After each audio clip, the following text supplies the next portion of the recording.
let's begin. So we start with some cartridge paper. At least take about 10 to 15 sheets of this paper. Fold it in half. So the size which I am making is around A5 size, the half of A4, and this is not exactly A4, but it works well. Don't make too bulky books because they are just difficult to use. So you fold the paper in half and you take any blunt object which you have and crease it properly. So in the same way, I have made a few of these papers. So we are going to put all of them together and mark out where we want to make holes for our thread to go. One regular way of making these books is just putting all these papers together and stapling them, but I am not really fond of staplers, and the threaded book looks really pretty, so we will do that. So take a long length of thread, cut it, thread it through the needle. I use crochet thread because it's really strong. You can also use some nylon kind of thread or whatever, whichever is stronger, whichever you have at home, shouldn't be a problem. So now we are going to start marking this. So all the papers,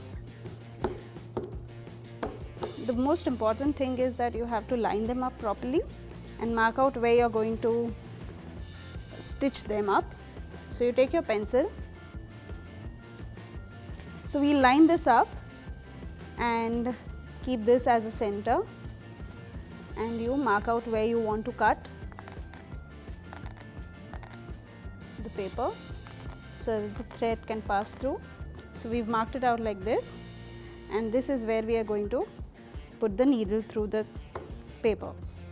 So now take say 2-3 papers together, 2-3 of these sheets, so that the work happens faster. Put one inside the other. Take your art knife or any blade which you have, small thin blade, that works best, and you just cut through the paper over here. We do that for all of them.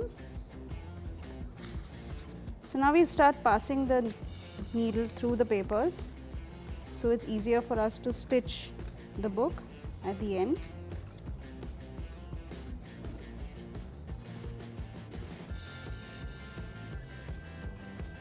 All of them done.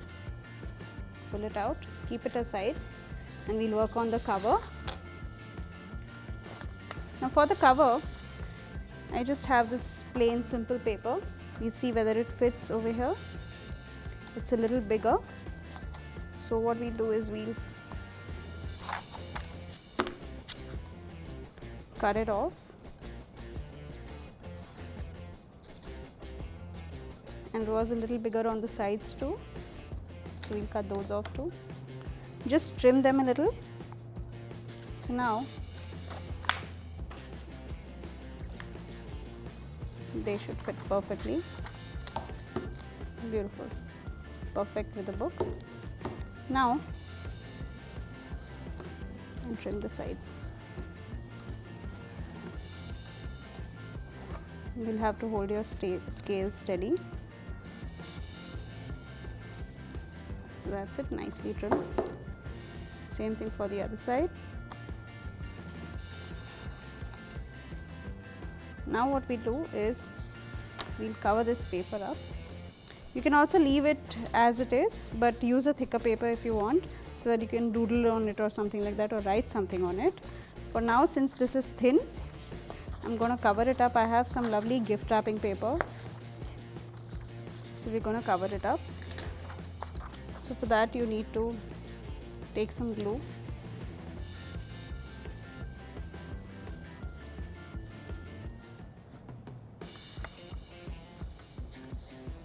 stick it to one side, fold the paper over here,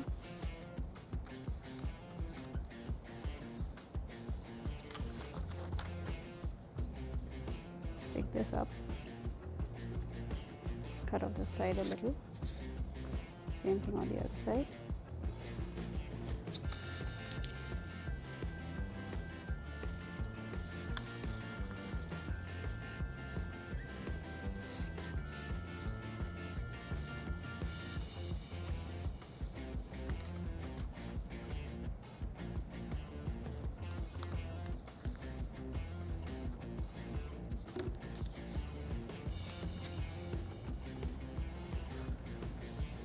And this is how the cover is going to look.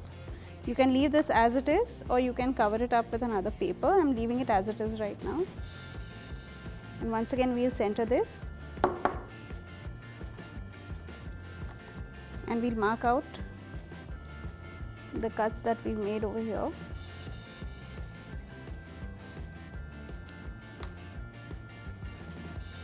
Make slits through the paper. Now take your needle and thread, and since you'd passed it through initially, it will be much easier for you to pass it through.